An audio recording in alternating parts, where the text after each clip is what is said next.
How to make dumpling for dumplings. The dumpling for dumplings must be flexible so that it does not tear during modeling and does not break up during cooking.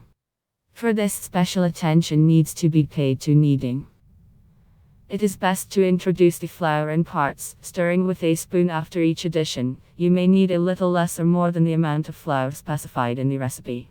When the dough thickens, knead it thoroughly with your hands. It will take about 7 minutes. The finished dough should not stick to your hands.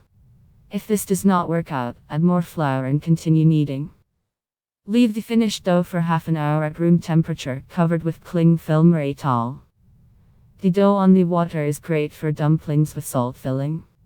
A dough with milk or kefir is best used for making sweet dumplings. If desired, sugar can also be added to it. Dough on the water. Ingredients: 200 ml of ice water, 1 teaspoon of salt, 400 g of flour. Cooking: combine water, egg and salt until smooth. Pour the sifted flour and knead the dough. Kefir dough. Ingredients: 200 ml of kefir, 1 teaspoon of salt, 400 g of flour. Cooking: add the egg and salt to the kefir and beat until smooth. Then add the sifted flour and knead the dough.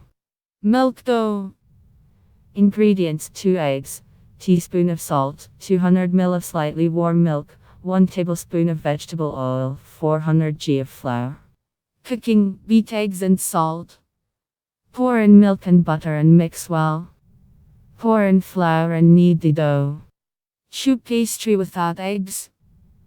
Ingredients: 400 g flour, teaspoon of salt, 50 ml of vegetable oil, 250 ml of boiling water. Cooking: sift the flour and add salt to it. Pour in oil and boiling water and knead the dough.